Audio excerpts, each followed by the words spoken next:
This video is a response to a video by Stayfly Stephanie on her embarrassing childhood crush, and it wasn't until I saw the video response by Detective Fancy Pants that I decided that this was something that I could do. As a side note, are those not just two of the best usernames you have ever heard? So without further ado, on with the story. From the age of 8 to 12, I was utterly obsessed with a particular girl from school. Now we're not going to go into tiny details like names, because while this lass is barely an acquaintance of mine now, she's not so socially far removed from me that I would put it past her to find this video, and if she did, I'd rather her name didn't come up. So for the duration of this video, the lass on whom I had a crush when I was 8 to 12 shall be referred to as Patrice, because I am quite certain I have never met a Patrice in my life, and also because it's quite a fun name to say. Now I would just like to state as a little disclaimer at the beginning of this that I did not at any point try to woo Patrice. The very thought of actually acting on feelings I had for a member of the opposite sex didn't even enter my mind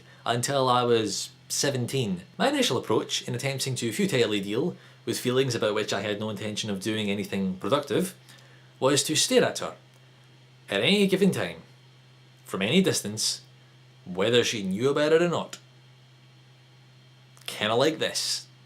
Creeped out though she likely was over the years, I was never given any proper deterrent at first and was thus encouraged by the lack of negative consequence to, on Valentine's Day, make her a card. Now as you may guess, the whole class was doing Valentine's Day cards, because what better way to spend a day dedicated to romantic love than to have young children expressing it to their mothers. So after waiting around awkwardly for her to leave, I slipped it into her tray, went off on my merry way, and was of course met the next day by 5 girls all huddled around my card, giggling away like the schoolgirls that they were. This started me on a bit of a gift-giving spree, which had a decided spike when the Pokemon card craze came around and she showed the slightest tiniest bit of interest in it. Every time I had a spare of a card, I would wait till she wasn't looking and pop it in her tray. And of course, with me being the master of subtlety and stealth that I was, she was quick to work it out. Not that I would ever admit it, nor indeed desist. Things came to a bit of a head when we were 11 and our class got taken to this weekend camp sort of thing. You know, it's like a camp, you're under adult supervision so it's safe, but it's not your parents, so you feel more free to do stuff. Like staying up late, eating all the chocolate you want, stalking girls. Seriously, I mean, I didn't get violent or anything, but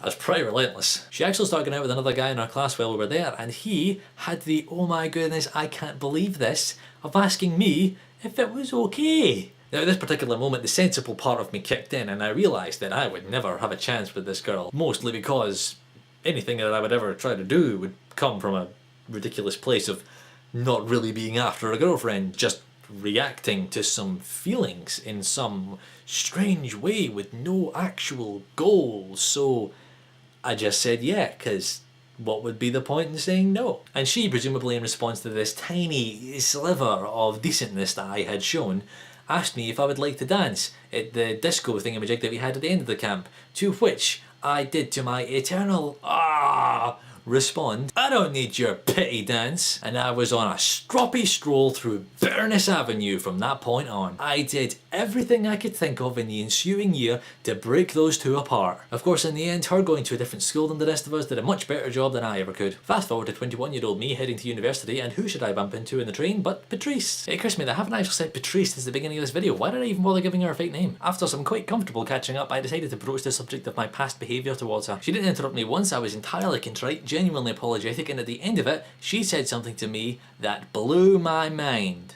I don't remember any of that. Now I realise in my attempts to make this story a bit more entertaining and to try to compress it into a fairly short video, I may not be putting it across well, but these memories genuinely fill me with gut-wrenching regret. And here she was, trivialising it by not even having the decency to remember. I honestly didn't know whether to be relieved or insulted. So yeah, that's my story. Doesn't really have a moral or a resolution. I was just a bit of a creep about a girl, and then she didn't remember. So without further ado, on with the story. Why am I doing this? I do not know. It's going quite well though. Dang, that one didn't work well.